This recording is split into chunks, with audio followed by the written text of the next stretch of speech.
বলহরি বলহরি বলহরি এই দাঁত দিয়ে ওই গাড়ি দাও গাড়িটা ফাড়াটা দিক। পুকুরের চারপাশে যে বাড়িগুলো দেখছেন এগুলো হচ্ছে সনাতন ধর্মী উপজাতি বা মল্লিক পাড়া। এটি আমাদের প্রতিবেশী পাড়া পরনপুর মল্লিক পাড়া নামে পরিচিত। এখানে আজকে একটি উপজাতি মহিলা মারা গেছেন। শেষ যাত্রায় তার আত্মীয় স্বজনরা পা ধুয়ে তাকে পবিত্র করার চেষ্টা করছেন। তাদের নিয়ম অনুসারে যেসব কাজগুলো করা হয় সবগুলোই সম্পন্ন প্রায় শেষ। তো এতদিন শুনেছি সনাতন ধর্মী উপজাতি বা মল্লিকদেরকে শ্মশান ঘাটে নিয়ে পুড়িয়ে দেওয়া হয়। তবে আজকে শুনলাম যখন যে এই মহিলাটিকে পুরানো হবে না, তাকে দাফন করা হবে। তো কোন নিয়মে কিভাবে তাকে দাফন করা হবে সেজন্য অনেক আগ্রহী ছিলাম। আমার মতো আপনারা যদি আগ্রহী থাকেন উপজাতিতে কিভাবে না দিয়ে দাফন করা হয় তাহলে ভিডিওটাতে চোখ রাখুন, দেখতে থাকুন আমার এই ভিডিওটা।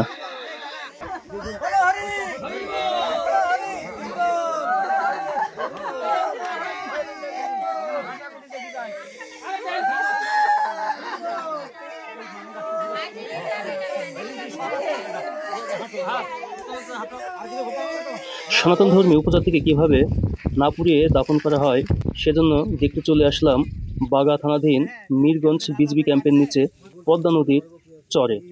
এটাই সেই কবর।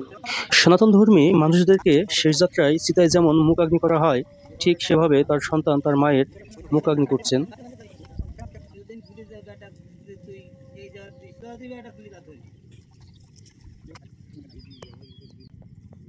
মুখাগ্নি শেষে তার নিকটাত্মীয়রা পদ্মা নদীর পানি নিয়ে এসে ছিটিয়ে দিয়ে তাকে পবিত্র করার শেষ কর্মযজ্ঞ পালন করছেন। হয়তোবা এটিই এই মহিলাটির শেষ কর্মযজ্ঞ।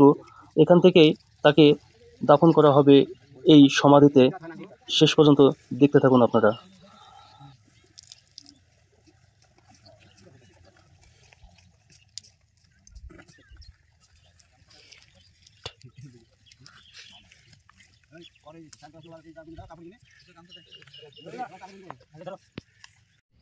বলহরি বলহরি বলহরি এই দাঁত দিয়ে ওই গাড়ি দাও গাড়িটা ফাড়াটা দিক। গাঙ্গে ফেলা দাও আপনি টাইলে দা করে নিচে চাপ দে বাড়ি কি সুদা করে দাও বেকায় থাকলে তো না সরে যাও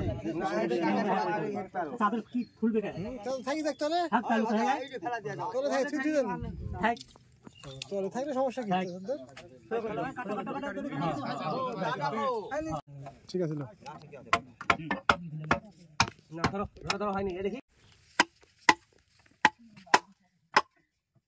বিয়ার এখানে ছোট একটা লাগবে।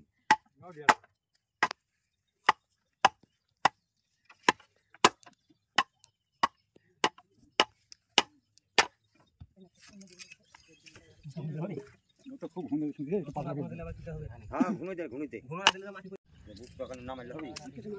হ্যাঁ কত সময় লাগে মারতে কত এই লেভেল করে দেখ। হ্যাঁ আমাদের দিয়ে আসি না তো ফাঁকা বাবা তোদের কিন্তু অসাধারণ।